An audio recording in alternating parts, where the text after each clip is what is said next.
It is Thursday, and as y'all know, we do every week. We try to connect with our media partners at Texas Monthly. And they have been working on a lot of work on this story concerning acres of Black-owned land that's really under siege. Yeah, this is a very interesting topic, and especially this case. Jason Hyde is joining us now with Texas Monthly.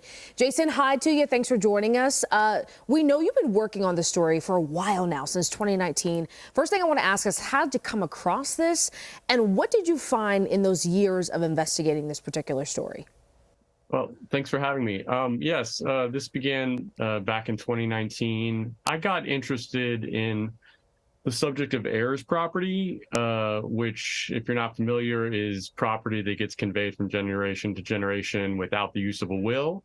And because there's no legal record of that ownership transferring over time, that land gets subdivided over the generations. And that opens it up to all sorts of legal vulnerabilities. And I was looking for a story in Texas to tell regarding heirs property.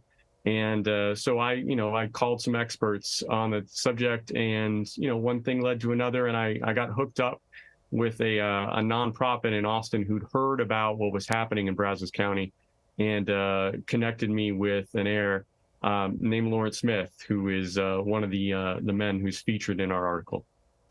So as you're talking about, this goes back over generations and generations. You're dealing with properties that are handed down over hundreds of years. Because of that, too, you have people where this is kind of happening all over the country. You have heirs that have moved and have died. And there is a North Texas tie to this. I know you were saying this is down in Central Texas, the story you focused on. But what is that North Texas tie to the story you looked at?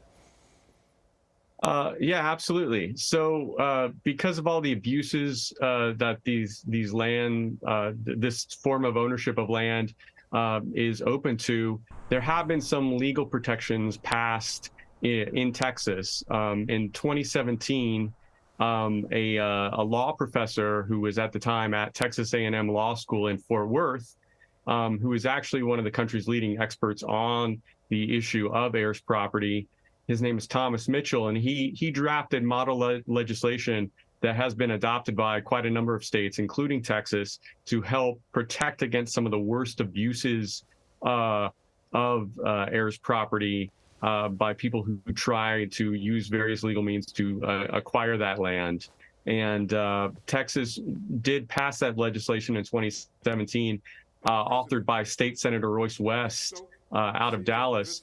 And Senator West also happens to, in his capacity as a private attorney, to be representing a landowner who is in a dispute with the real estate investor who is at the center of our article, a man named Curtis Capps, who has used some of these various means, which, almost all of which are and have been perfectly legal, to gain a portion of this land and then eventually take control of large parcels of the land. So, Jason, this is such a complicated topic. Black land ownership is one of the most attacked things in our history because from slavery days, it was one of the first things that freed slaves could own. And there are so many laws, so many unwritten rules that were in place to stop that from happening, or stop the generational wealth that could be kind of built upon because of that. And because of that, the story is broken up into 10 different parts. Is there any one thing that stood out to you, any one thing that surprised you the most learning about this particular case and what you learned from this story? Well, I mean, you're absolutely right. I mean, our story focuses on just one tract of 285 acres. It's known as Petersburg Settlement. But this story could have been told any number of other places in the state of Texas, could have been told throughout the South. This has been a persistent problem. And I think what is most, maybe not surprising, but maybe disheartening, frustrating, about all we learned about in the course of our reporting is that so much of what was done was sanctioned by the courts, sanctioned by our justice system, was allowed to happen by the way property law is in the state of Texas and really throughout most of the United States. And that even some of the heirs who were able to go to court and prove that their land was their land and should belong to their family, even those heirs have, through other means that we detail in the story, been denied access to the land and continue to this day to not and to have to fight for land that the court years ago said was theirs.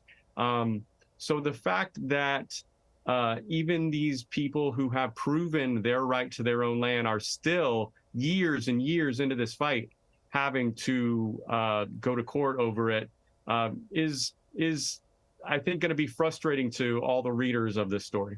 I think so too. I think it's a lot of issue or a big part of the issue that a lot of families in this predicament can identify with, and kind of you see the generations that are impacted by, like you said, the legal sanctioning of something that maybe is unethical. So we encourage you to read the article. Jason, thanks so much for being with us. If you'd like to take a deeper look at this, just head over to texasmonthly.com and click on the article, and we'll be right back.